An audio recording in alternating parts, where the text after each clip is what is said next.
ओम शांति। अब देखिए, इतने समय से हमारी आत्मा ने लेना लेना लेना ही सीखा है, देना भूल ही गई है। जबकि इस समय सारी चीज़ें अभी तक भी दे रही हैं।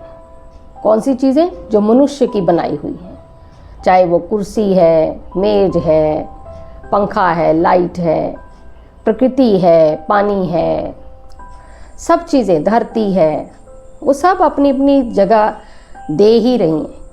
एक आत्मा ही ऐसी है जो कि लेती जा रही है लेकिन देना भूल गई है, और इच्छाएं और बढ़ती जा रही हैं। लेने की इच्छा इतनी प्रबल बनती जा रही, इतनी प्रबल बनती जा रही कि संपूर्णता को पा ही नहीं रही है, संतुष्ट हो ही नहीं रही है।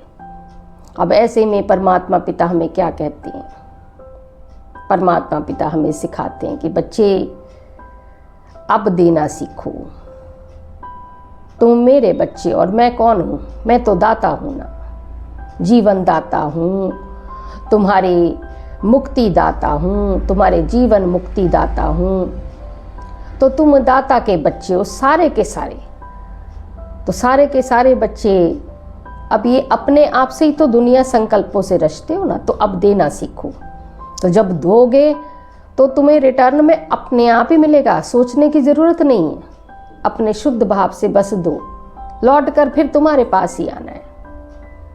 लेकिन पहले देना सीखो, निस्वार्थ भाव से देना सीखो। और जब हम देंगे तो तभी हमारे मन को और बुद्धि को संतुष्टता की अनुभूति होगी। लेकिन भगवान हमें साथ ही साथ ये भी कहते हैं कि बच्चे, तुम्हारी आत्मा अब इस समय डिस्चार्ज बैटरी वाली है। तुमने लेने की इच्छा प्रबल करके अपने पापों का खाता इतना बढ़ा दिया है कि किसी से कोई अच्छी बात सुनते भी हो या पढ़ते हो या मेरे साथ योग लगाते हो ना, तो तुम्हें नींद आने लग जाती है। क्यों नींद आने लग जाती है? क्योंकि आत्मा की बैटरी डिस्चार्ज हो गई है। आत्मा का पाप का खाता इतना बड़ा हुआ है, तो नींद आएगी तो अंदर वो विचार तो अच्छे गए ही नहीं। तो इसलिए परमात्मा पिता कहते हैं कि पाप का खाता भी कम करना है, दूसरे को देना भी है, अपना पुण्य का खाता जमा भी करना है, और दुआएं भी लेनी है। वो कैसे होगा? जब तुम रोज के 1 या 2 कैपेसिटी के अनुसार शुद्ध भाव से पुण्य कर्म करने शुरू कर दो। कैसे पुण्य कर्म करने? किसी को खुशी देके, प्रेम देके, किसी की विशेषता का सम्मान करके, किसी को स्थूल किसी कार्य में सहयोग देकर, ज़रूरी नहीं है कि ज्ञान देकर ही, हिम्मत देके, किसी को उमंग देके, सहानुभूति देके। उससे क्या होगा? तुम्हारे इन पुण्य कर्मों से तुम्हारा पाप का खाता घटने लग जाएगा और पुण्य का खाता शुरू हो जाएगा, जमा का खाता बढ़ने लग जाएगा।